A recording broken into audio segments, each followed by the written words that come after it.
Ça fait longtemps que je vous ai pas parlé de séries sur cette chaîne et c'est parce qu'en ce moment j'en ai eu un peu marre et que j'en trouvais plus vraiment l'utilité vu que j'avais rien d'intéressant à vous partager. Seulement voilà, quand je suis dans ce cas-là, il y a toujours Apple pour proposer des séries de qualité et qui sont nettement supérieures à celles de la concurrence. Et aujourd'hui, justement, je vous propose de découvrir la mini-série The Crowded Room sur Apple TV+, avec Tom Holland dans le rôle principal. Alors, véritable révélation et série immanquable du moment, c'est ce que je vous propose de découvrir aujourd'hui dans cette critique.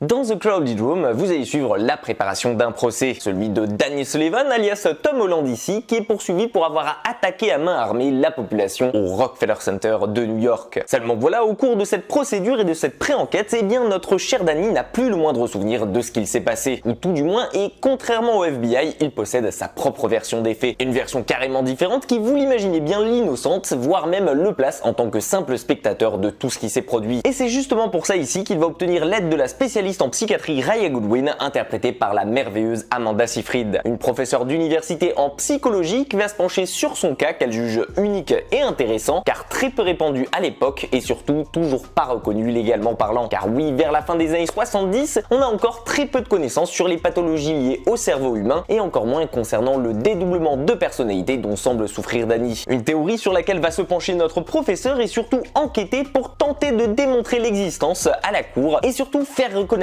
cette nouvelle maladie à tous ses confrères. Et si dit comme ça le scénario de The Crowded Room peut vous sembler familier, c'est parce que justement il l'est, ou tout du moins car il a déjà été exploité par le passé avec un film que vous avez sûrement déjà vu, à savoir Split de Shyamalan. Et aussi parce que tous les deux s'inspirent d'une histoire vraie, celle du procès de Billy Milligan, le premier homme à avoir été reconnu par la justice aux États-Unis comme étant atteint de multiples personnalités à la fin des années 70. Alors oui, les deux l'ont fait d'une manière assez difficilement comparable ici, le film de Shyamalan profitant de ce côté mystique et inconnu pour en faire un film d'horreur à sensation, alors que ici avec The Crowded Room, on sent que la série se focalise un peu plus sur le côté sérieux et surtout réellement complexe de la maladie afin de la mettre en avant, de la faire connaître par le monde entier qui ne la connaît peut-être pas et surtout de démontrer comment elle a été reconnue publiquement après ce lourd procès au début des années 80. Et c'est justement ce qui m'a plu ici avec The Crowded Room. Peut-être même plus qu'avec les récentes séries Netflix sur les tueurs en série comme Dahmer, même si elles font plus de sensation. Parce que pour une fois, et même si les noms n'ont pas été gardés dans la série, vu qu'il ne s'agit pas d'un biopic pur et dur sur le cas Milligan, j'ai quand même trouvé ça d'une part plus facilement regardable par tout le monde et de deux bien plus respectable dans le sens où on étudie ici réellement le comportement humain et la capacité incroyable de notre cerveau à toujours nous surprendre. Le tout sans jouer ici avec un côté sensationnel et dérangeant à outrance qui pourrait venir avec ce genre de série. On sent vraiment en soi qu'ici c'est une série qui a pour but de nous en apprendre plus sur le sujet et de ne pas surfer dessus, ni même de rendre populaire qui que ce soit. Et malheureusement, quand on se rappelle des trends TikTok et des déguisements Halloween sur Dahmer qui en ont découlé et qui étaient franchement tout sauf respectueux des victimes, je trouve ça bien que The Crowded Room soit le strict opposé en mettant en avant un côté plus pédagogique et surtout plus éducatif et en laissant le sensationnel et surtout le nom de Billy Milligan de côté. Ce qui fait qu'on peut tout sauf le glorifier ici. Et bien évidemment, je ne pouvais pas vous terminer cette vidéo sans aborder le talent du casting principal, à savoir Tom Holland, qui m'a bluffé plus d'une fois au cours de la série. Et si vous me connaissez, vous savez que c'est pourtant un acteur dont il est rare que je dise du bien sur la chaîne, et mis à part Cherry ou The Devil All the Time sur Netflix,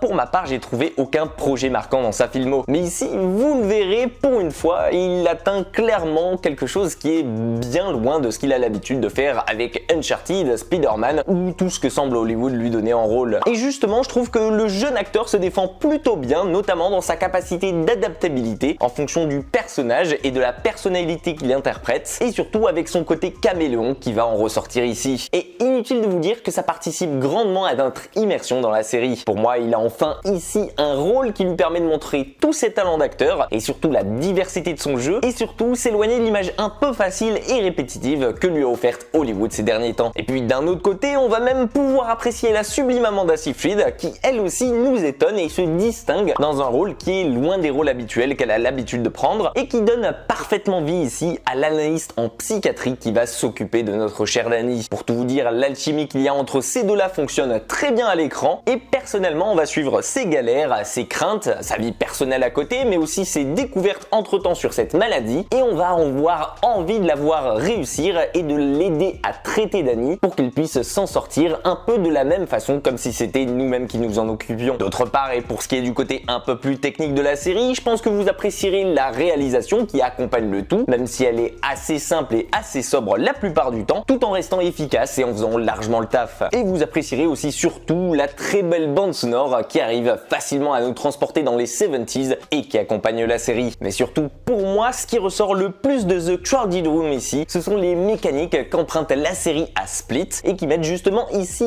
intelligemment en avant les différentes personnalités de Danny. À savoir par exemple son jeu entre les différents personnages qui vont se partager et se disputer la lumière à l'intérieur du corps de Danny quand les situations pour lui deviennent trop tendues. Et ça justement, je l'ai trouvé hyper bien amené et hyper bien utilisé au cours de la série afin de nous faire réellement décrire et ressentir depuis l'intérieur de lui-même le calvaire qu'il vit en permanence. Et vu la complexité de cette maladie, je vois difficilement comment ça aurait été plus simplifié et mieux amené que ça. Et pour moi, c'est ça qui fait la force de The Crowded Room. Parce qu'au final, c'est une très bonne mini-série, assez rapide à consommer, il faut le dire, avec 10 épisodes à peine de 40 minutes chacun, qui ne vous laisse aucunement le temps de vous ennuyer, fascinante plus on avance en profondeur dans la tête de Danny, bien rythmée et surtout avec un très bon duo de tête pour nous faire accrocher à l'histoire. Et plus d'une fois, je vous avoue, elle m'a fait penser à Mindhunter pour sa façon de reconstituer l'esprit humain et surtout pour tenter de nous faire entrer dedans. Bref, c'est encore un très bon coup de la part d'Apple qui, à l'image d'HBO, ne sort que des contenus de qualité sur sa plateforme. Et si vous n'êtes pas un très grand fan de Tom Holland à l'origine, eh bien je vous conseille de foncer la découvrir pour vous faire une nouvelle opinion de lui. Et vous, qu'avez-vous pensé de The Crowded Room? Est-ce que vous avez eu l'occasion de regarder la série ou bien est-ce que vous comptez le faire bientôt? Pensez à me partager votre avis et tout ça sous la vidéo dans l'espace commentaire. En attendant, si ma critique vous a donné envie et qu'elle vous a plu, faites-le moi savoir, laissez-lui un petit like et abonnez-vous à cette chaîne si vous ne l'êtes pas déjà. Prenez soin de vous et quant à moi je vous dis à très vite pour une toute nouvelle critique.